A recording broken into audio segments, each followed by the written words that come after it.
Je vous invite à prendre vos Bibles et regarder avec moi dans Ésaïe chapitre 31. Nous allons, Dieu voulant, parcourir tout ce chapitre. Et j'ai intitulé ce message « La victoire de l'Éternel ». Nous entendons souvent les gens dire que la victoire est en Jésus. Mais qu'est-ce que cela signifie au juste? Voilà un chapitre qui nous montre ce que c'est de jouir de la victoire que Dieu lui-même mène pour son peuple. Si je devais résumer ce chapitre, premièrement, dans les versets 1 à 5 que nous allons considérer, nous constatons le péché et la folie de demander de l'aide aux hommes ou à une nation ou s'appuyer sur la force de la chair, comme la tribu de Juda était tentée de faire face aux menaces de l'armée assyrienne qui était à la porte de Jérusalem. Et si vous voyez sur une carte, l'armée assyrienne avait déjà conquis tous les pays du nord jusqu'à Jérusalem. Et sur la carte, la seule voie pour échapper semblait être de retourner à Égypte. Mais comme nous avons vu la dernière fois, Dieu a dit aux habitants de Jérusalem de ne pas chercher de refuge en Égypte. Dieu avait déjà fait sortir Israël avec sa main forte au début de leur histoire, lorsque Moïse a dirigé le peuple hors d'Égypte. Et Dieu leur a dit de ne pas vouloir retourner encore en Égypte. L'Égypte représente les œuvres, ça représente la fausse religion. Et le peuple de Dieu ne peut jamais trouver de refuge sous la main de la fausse religion. Donc c'est le premier point que nous allons considérer, que la victoire appartient à Dieu. Et c'est ça le deuxième point dans les versets 6 à 9. Ce n'est pas un chapitre long, mais quand même profond. Et c'est dans ces versets 6 à 9 que nous voyons le soin de Dieu pour son peuple, représenté ici par Jérusalem, ou on peut dire le reste, les élus, ou même l'Église du Seigneur Jésus-Christ, parce que la victoire est en lui.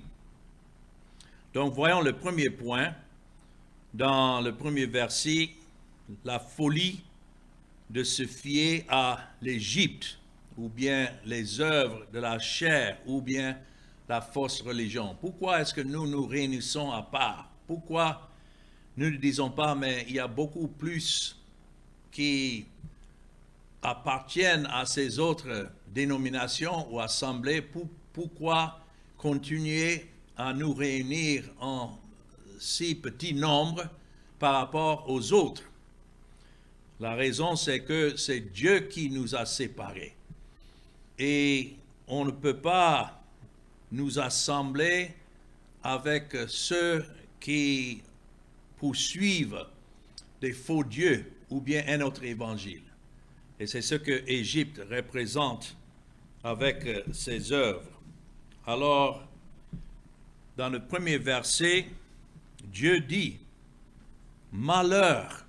Combien nous devons tenir compte des malheurs que Dieu prononce. Malheur à ceux qui descendent en Égypte pour avoir du secours. Et c'est ça, j'ai dit, on peut remplacer le mot Égypte. Malheur à ceux qui cherchent leur secours dans les œuvres ou bien dans la fausse religion. Oui, qui s'appuie sur des chevaux et se fie à la multitude des chars et à la force des cavaliers, mais, voilà le mais, qui ne regarde pas vers le Saint d'Israël et ne recherche pas l'Éternel.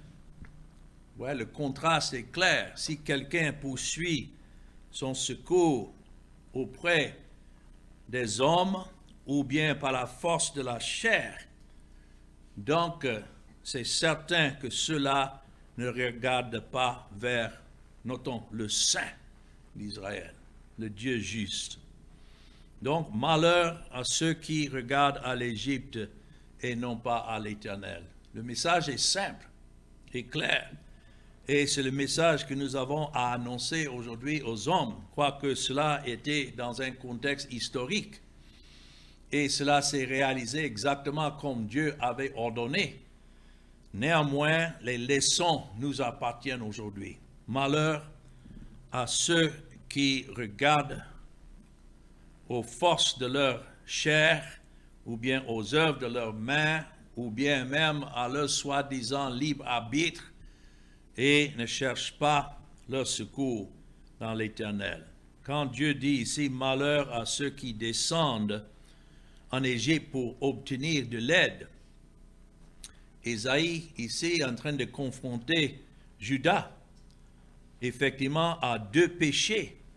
Premièrement, le péché de faire confiance à l'Égypte et quoi? À sa puissance militaire. C'est pourquoi c'est mentionné là les chevaux, les chars. Pour ceux qui étaient en face des menaces des Assyriens, de l'armée assyrienne, une grande armée que le roi avait envoyée pour envahir le pays d'Israël jusqu'à leur porte. Il faut dire que, regardant en Égypte avec ses chars et ses chevaux, ses cavaliers, parce qu'à cette époque, Égypte était une puissance mondiale aussi. Donc, naturellement, on pouvait penser que, oui, c'est Égypte qui pouvait intervenir pour sauver Jérusalem et le temple. Mais Dieu dit malheur à ceux qui cherchaient leur secours de cette manière.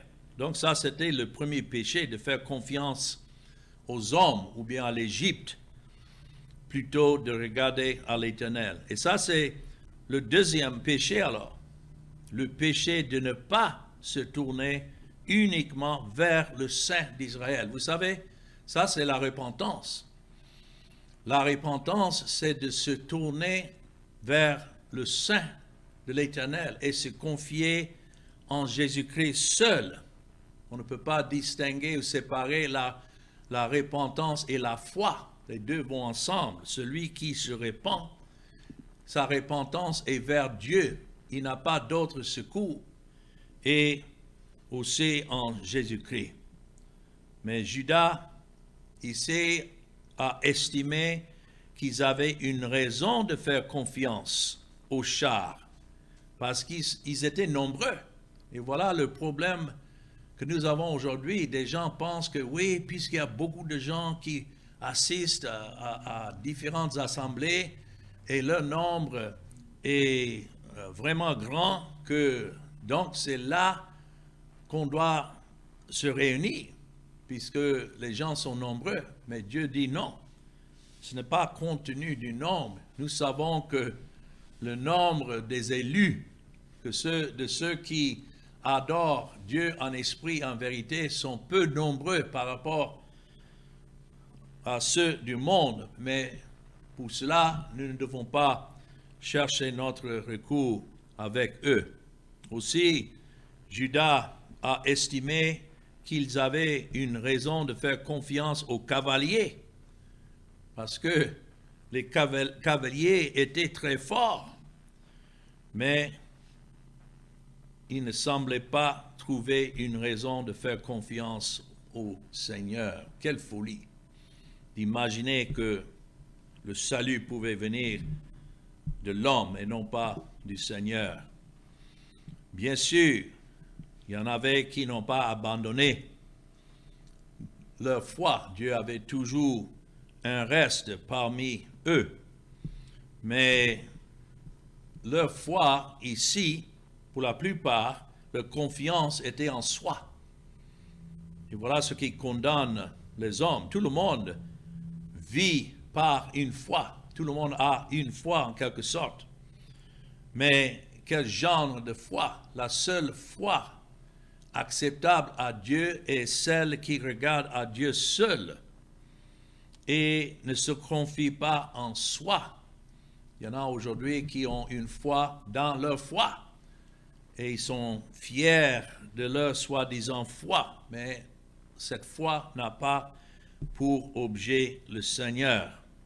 Cela fait partie de notre condition humaine, la dépravation du cœur, que laissé à nous-mêmes, on allait toujours se fier en soi et non pas regarder à l'Éternel.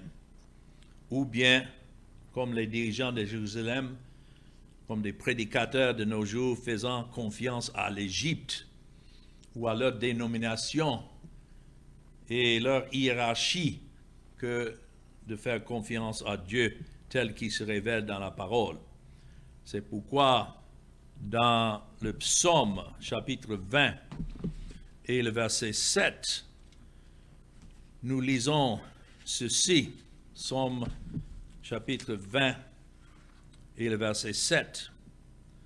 C'est écrit: « Je sais déjà que l'Éternel sauve son oint, il exaucera des cieux de sa sainte demeure par le secours puissant de sa droite. » Donc, d'où vient le salut? Quand c'est écrit par le secours puissant de sa droite, qui est à sa droite dans la majesté divine? Ce n'est autre que le Seigneur Jésus. Et donc, pourquoi c'est écrit dans le verset 6 du même psaume 20, « Nous nous réjouirons de ton salut. » Quand les gens posent la question, mais est-ce que l'homme ne peut pas perdre son salut? Oui, l'homme perdra ce qui est son salut, mais l'homme ne peut pas perdre ce qui est de Dieu. Le salut de Dieu est sûr et certain. C'est pourquoi le verset 6 dit, « Nous lèverons l'étendard au nom de notre Dieu.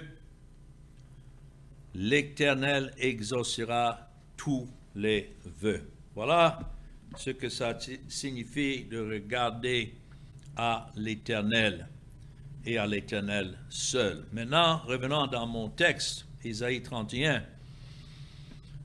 Encore la folie, tout cela sous le titre de la folie de se fier à l'Égypte ou bien autre chose, autre puissance que Dieu. Ici, nous voyons dans le verset 2, « Lui aussi, cependant, il est sage, il fait venir le malheur et ne retire point ses paroles. Il s'élève contre la maison des méchants et contre les secours de ceux qui commettent l'iniquité. L'Égyptien est homme et non Dieu. Ses chevaux sont chair et non esprit. Quand l'Éternel étendra sa main, le protecteur chancellera, le protégé tombera, et tous ensemble ils périront. » Voilà les raisons que Dieu donne maintenant de ne pas se tourner vers les Égyptiens. C'est une autre manière de dire que Dieu est plus puissant que les hommes les plus forts. C'est pourquoi Paul a écrit dans Romains chapitre 8 et le verset 31, « Si Dieu est pour nous, qui peut être contre nous? » Oh, que nous puissions garder cela à cœur, quelles que soient les menaces des ennemis de Christ contre nous, que Dieu est plus grand que tous. Quand c'est écrit, pourtant, il est aussi sage et apportera un désastre. Lui aussi, verset 2, cependant, il est sage. Bien que Judas ne semblait pas trouver de raison pour faire confiance à Dieu, les raisons étaient là. Et c'est Ésaïe donc qui les a appelés à se souvenir de ces raisons. Et ça commence par qui est Dieu et comment Dieu est souverain,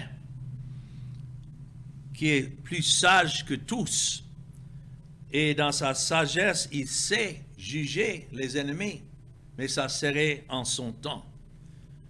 C'est pourquoi c'est écrit, il est sage, il fait venir le malheur. Dieu est souverain et exerce sa sagesse non seulement dans sa manière de sauver des pécheurs, mais dans sa condamnation des pécheurs. C'est pourquoi Judas devrait faire plus confiance à Dieu qu'aux Égyptiens, ou de se confier à leurs armées, car Dieu seul est celui qui tient la sagesse de toutes choses, c'est lui qui ordonne toutes choses viennent de sa main.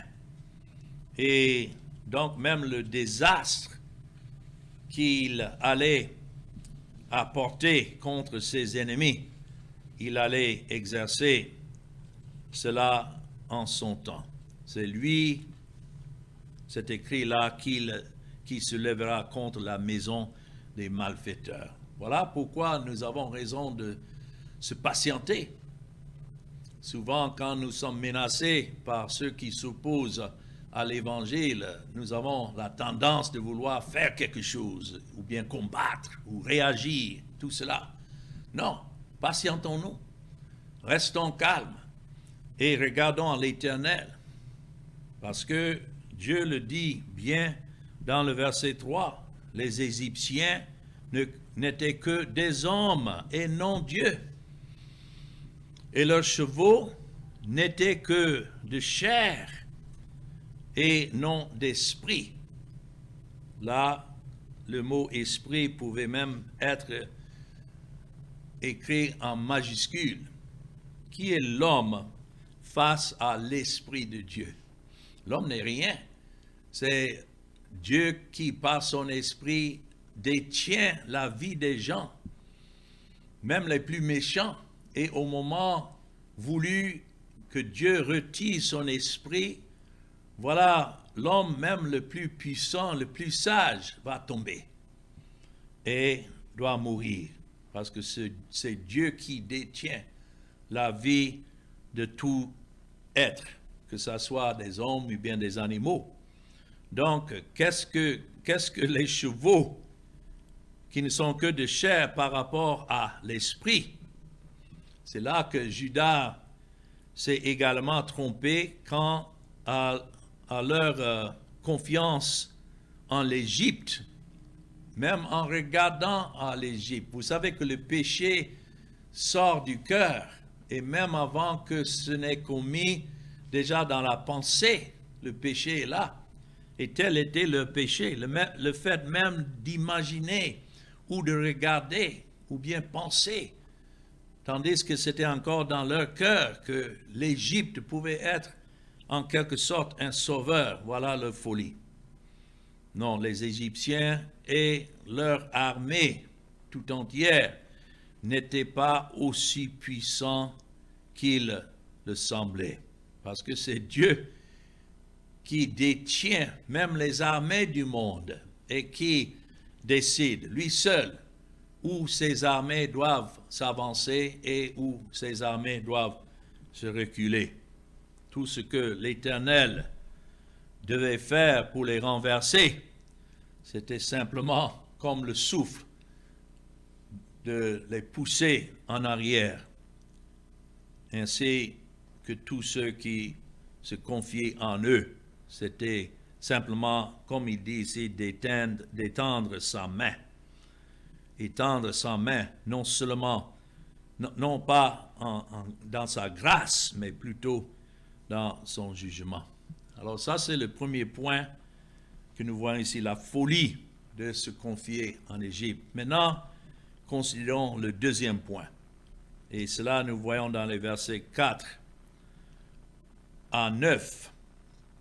Et ici, nous voyons comment Dieu, à travers Ésaïe, promit défendre le peuple de Juda et Jérusalem, encore symbolisant l'Église de Christ ou bien le peuple élu de Dieu, Rappelons-nous ce que Christ a dit dans Matthieu chapitre 16 et le verset 18. Il a dit, « Je bâtirai mon Église et les portes de l'enfer ne prévaudront pas contre elle. » Oh, quel soulagement de savoir que c'est Dieu qui règne à travers son Fils, le Seigneur Jésus-Christ.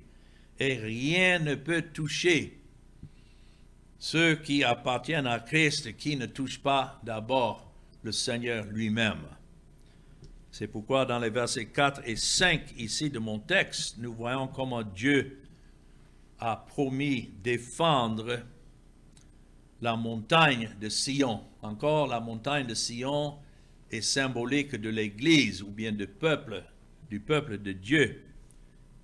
C'est écrit, car ainsi m'a parlé l'Éternel. Ici, Ésaïe étant un serviteur fidèle de Dieu, il ne fait qu'annoncer ce qui lui est révélé. Et donc, car ainsi m'a parlé l'Éternel. Voilà ce que les gens à qui nous prêchons veulent savoir. Est-ce que ce que nous prêchons provient de nous ou bien ça provient de l'Éternel? Je me souviens une fois en prêchant en Afrique et j'avais un traducteur, donc j'avais ma Bible et c'était dans une région rurale où la plupart ne savaient pas lire, donc n'avaient pas de Bible. Mais ils étaient assis en train de m'écouter. Et heureusement, la Bible dit que la foi vient de ce qu'on entend. Et ce qu'on entend vient de la parole de Dieu. Mais je me souviens, pendant que je prêchais, d'un coup, il y avait un vieux dans l'assemblée qui m'a arrêté. Et puis il a adressé une parole à celui qui traduisait pour moi. Et il demandait à celui qui traduisait, il a dit, est-ce que ce monsieur-là, ce qu'il nous prêche, est-ce que c'est vraiment dans ce livre-là qu'il tient dans sa main? Est-ce qu'il est en train de nous dire ce qui est dans ce livre? Et celui qui traduisait pour moi disait, bien sûr, il est en train de vous prêcher exactement ce qui est écrit. Et c'est là que le vieux a dit, bon, continuez. Il était soulagé de savoir que je n'étais pas là en train de bavarder ou de dire de n'importe quoi. Et c'est comme ça que nous devons prêcher. Il faut que les gens sachent que ce que nous avons à annoncer vient de l'Éternel. Et c'était exactement le cas au temps d'Ésaïe. Tout le monde n'avait pas des écritures dans leurs mains. Et donc, c'était nécessaire qu'ils sachent que effectivement ce que Ésaïe avait annoncé était la vérité. Et voilà comment il a expliqué dans le verset 4, car ainsi m'a parlé l'Éternel, comme le lionceau rugit sur sa proie, et malgré tous les bergers rassemblés contre lui ne se laissent ni effrayer par leur voix, ni intimidés par leur nombre. De même, l'Éternel des armées descendra pour combattre sur la montagne de Sion et sur sa colline. Voilà comment Dieu promet défendre son peuple, quelles que soient les menaces des Assyriens. Et ça continue dans le verset 5, comme des oiseaux déploient les ailes sur leur couvée, ainsi l'Éternel des armées étendra sa protection sur Jérusalem. Il protégera et délivrera, il épargnera et sauvera. C'est la bonne nouvelle, n'est-ce pas? Il protégera, il délivrera, il épargnera, il sauvera. Ça nous montre que le salut vient certainement de l'Éternel. Mais il utilise deux exemples ici. Premièrement, d'un lion qui rugit, et puis deuxièmement, des oiseaux qui volent. Quelle est la signification de ces symboles? Comme le lion qui rugit dans le verset 4, nous voyons comment l'Éternel des armées devait descendre pour combattre pour le mont Sion. C'est là où il avait placé son temple. Et c'est là que sa gloire résidait. C'est pourquoi je disais c'est un exemple, une image de Christ et de son Église. Et encore une fois, leur confiance en l'Égypte pour se protéger contre l'invasion assyrienne était à la fois insensée et inutile. Pourquoi? Parce que Dieu a promis protéger son mont Sion. Et Judas n'avait que simplement rester en place et se confier à l'Éternel. Et puis, comme les oiseaux qui volent, ainsi l'Éternel des armées devait défendre Jérusalem. L'image est celle d'une mère oiseau protégeant son petit. Comme c'est écrit dans le verset 5, comme des oiseaux déploient les ailes sur leur couvée. Nous avons vu les poulets faire cela avec leurs petits poussins.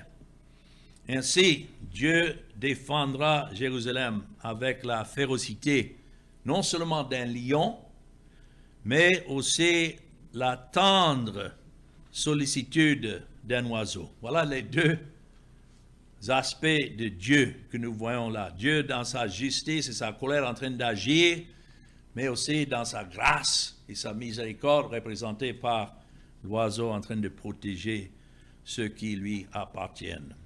Je dis que la combinaison de ces deux images est puissante, n'est-ce pas?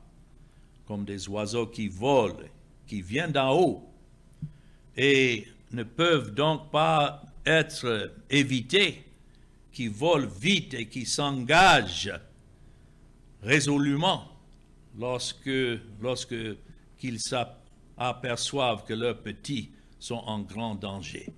Voilà l'image que nous avons ici de Dieu. Et aussi que le Seigneur des armées sera fort comme le lion qui grogne sur sa proie, mais aussi doux comme une mère oiseau. De belles images, n'est-ce pas?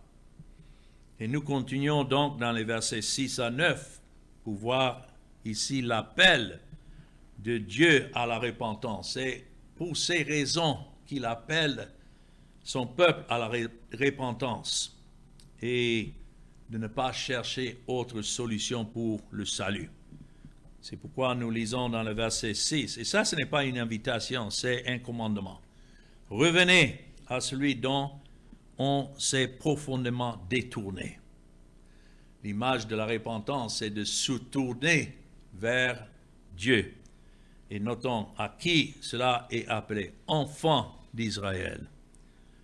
On peut dire enfants des élus, ceux qui sont élus par la grâce de Dieu. Écoutez ce commandement de l'Éternel de se tourner encore vers lui et ne pas se confier à la chair. En ce jour, c'est écrit, chacun rejettera ses idoles d'argent et ses idoles d'or que vous vous êtes fabriqués de vos mains criminelles. Donc cet appel à la repentance est de se tourner et abandonner toute idée idolâtre. Comme je disais, le péché commence dans le cœur et le mot idole ou idolâtre contient le mot idée. Toute fausse pensée qui est contraire à la gloire de Dieu est une idole. Et voilà, Dieu dit ce qu'il va faire dans les versets 8 et 9 pour encourager cette repentance. Verset 8, « Et l'Assyrien tombera sous un glaive qui n'est pas celui d'un homme, et un glaive qui n'est pas celui d'un homme le dévorera. Il s'enfuira devant le glaive et ses jeunes guerriers seront asservis. Son rocher, verset 9, s'enfuira d'épouvante et ses chefs trembleront devant la bannière, dit l'Éternel, qui a son feu dans Sion et sa fournaise dans Jérusalem. Donc, c'est pourquoi ici, nous voyons comment Dieu promet défendre son peuple. Et nous avons la même assurance aujourd'hui pour ceux que Dieu a choisis et pour qui le Seigneur Jésus-Christ a payé la dette l'appel pour nous, c'est de revenir à l'Éternel. Ça, c'est l'appel de Dieu à la repentance. C'est à cause de la grandeur de Dieu. C'est à cause aussi de la gravité des alternatives que nous devrions nous sentir dans l'obligation de retourner à Dieu. Ça, c'est une œuvre de la grâce de Dieu. L'homme ne se produit pas la repentance. C'est Dieu qui donne la repentance par sa grâce à ceux qu'il a sauvés. La repentance signifie se tourner vers Dieu et s'éloigner de tout ce que nous avons mis à la place de Dieu, que ce soit de véritable argent d'or. Il y en a qui mettent leur confiance dans des idoles d'or et d'argent, mais comme je disais, même la pensée, l'idée de chercher le salut en autre que Dieu seul, c'est de l'idolâtrie. Et c'est pourquoi Dieu annonce bien avant le fait que la Syrie devait tomber, comme il dit, par une épée qui n'est pas celle d'un homme. Donc ici, Dieu promet intervenir d'une manière miraculeuse que les gens ne s'entendaient pas. C'est pourquoi Dieu leur dit de rester en place. Ce n'est pas en vain qu'il leur disait de rester en place et de ne pas aller en Égypte, parce qu'il avait déjà dit que l'Égypte devait être détruite par cette même armée avec le temps. Alors, c'est pourquoi Dieu dit que c'est lui qui allait intervenir en son temps, par une épée qui n'était pas celle d'un homme. C'est lui qui devait l'accomplir, et je peux vous dire que c'est exactement comme cela il avait accompli ce qu'il a promis ici. L'armée assyrienne a dévasté presque tout le pays, comme je disais, du nord de Juda jusqu'aux portes, et avait campé à la périphérie de Jérusalem et attendait seulement d'attaquer et conquérir ce qui restait de cette nation. C'était la capitale. Donc, la Syrie avait une fausse confiance que le résultat dépendait même d'eux, mais tel n'était pas le cas. Si vous regardez dans le deuxième épître, ou bien le deuxième livre des rois, 2 Rois chapitre 19 et le verset 35, et voilà ce qui correspond. L'histoire des rois nous donne l'arrière-plan même de ce que nous lisons ici dans le prophète Ésaïe qui vivait à cette époque. Et dans 2 Rois chapitre 19 et le verset 35, notons ce qui est écrit ici. On n'a pas le temps de lire tout le chapitre, mais voilà le point clé ici de ce que Dieu avait promis. Il dit, cette nuit-là, l'ange de l'Éternel sortit et frappa dans le camp des Assyriens, notons, 185 000 hommes. Et quand on se leva le matin, voici, c'étaient tous des corps morts. Alors, Sanchérib, roi d'Assyrie, leva son camp et partit et s'en retourna et il resta à Ninive. Or, comme il était prosterné dans la maison de Nisroch, son Dieu, Adramélec et Sharezer, ses fils, le frappèrent avec l'épée et s'enfuirent au pays d'Ara. Et Esar-Hadon, son fils, régna à sa place. Donc, Dieu a frappé son armée, il est rentré chez lui, et c'est ses propres fils, finalement, qui l'ont assassiné. Et tout cela sans que l'homme ne touche son épée, pour rendre une défaite à cette armée puissante. C'est pourquoi Dieu, pour détruire un si grand nombre dans une armée, avait tout simplement à envoyer son ange, l'ange de l'Éternel.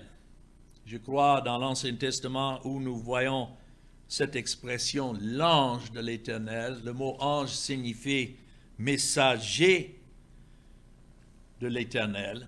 Et ce messager de l'Éternel n'est autre que Jésus-Christ. Bien sûr, il n'était pas encore venu sur la terre, il n'avait pas encore pris chair, mais Christ est depuis toujours égal avec son Père et agissait, bien avant qu'il n'est venu sur la terre, il agissait en tant que roi pour protéger son peuple qu'il devait venir sauver. Donc, dans une seule nuit, 185 000 Assyriens sont tombés morts. Et lorsque les gens se sont réveillés, il y avait 185 soldats assyriens morts, 185 000 cadavres. Vous parlez de la victoire de Dieu. Voilà la victoire. C'était une victoire qui n'avait rien à voir avec l'épée de l'homme. Mais c'est Dieu qui régnait au-dessus de tout. C'est lui-même qui avait envoyé les armées jusqu'aux portes de Jérusalem et c'est lui qui devait maintenant protéger Jérusalem. Alors en conclusion, nous voyons comment Dieu s'oppose à ceux qui cherchent leur secours auprès des hommes, ou bien en s'appuyant sur les armes de la chair. Quelle folie d'imaginer que notre chair pouvait en quoi que ce soit nous sauver. Et vous voyez, j'espère la leçon spirituelle que pour notre salut éternel, ça ne dépend pas de notre chair, ça ne dépend pas de notre décision, ça ne dépend pas de notre dévouement, mais tout dépend de la grâce de Dieu, de son élection, de la grâce qui choisit ceux qu'il voulait sauver et qu'il a sauvé en envoyant son Fils, le Seigneur Jésus-Christ, dans ce monde. Paul a écrit aux Galates que si la justice venait de la part de l'homme, donc Christ est mort en vain. Vous rendez la mort de Christ sans signification si vous croyez que l'homme pouvait faire quand même ce que Christ est venu accomplir. Non, c'est en effet parce que l'homme ne peut pas, par sa puissance ou sa chair ou sa volonté, gagner le salut. C'est pourquoi c'était nécessaire que Christ vienne. Alors cette leçon est très claire dans ce passage que nous venons de voir. Mais quel message aussi de savoir que lorsque Dieu agit, il agit puissamment. Et nous savons que lorsque Christ est venu, il a agi puissamment contre tous les ennemis spirituels de son peuple. Nous avons des ennemis plus grands que nous, trop grands que nous, pour nous. Notre chair et le monde, le diable, ou bien même la loi de Dieu. Il y en a qui disent, non, mais au moins la loi, je vais m'efforcer à l'obéir. Cette loi même ne peut pas vous sauver. Tout ce que la loi peut faire, c'est de vous condamner. Pourquoi? Parce que la loi exige une obéissance parfaite, ce que vous ne pouvez pas. Mais Christ est venu et Christ, à travers sa vie, a accompli parfaitement tous les préceptes de la loi et par sa mort, il a accompli la pénalité de la loi, ce que la loi exigeait comme peine, la peine de la loi, il a accompli. Et c'est pour cela que nous sommes sauvés, sans que nous-mêmes, nous levons même notre main. C'est pourquoi c'est la folie quand les prédicateurs demandent aux gens de lever leurs mains ou baisser la tête pour recevoir la bénédiction du salut. Non, ce n'est pas en ce que nous faisons, mais c'est dans l'œuvre de Christ seul. Alors que le Seigneur bénisse cette parole que nous venons d'entendre à sa seule gloire. Amen.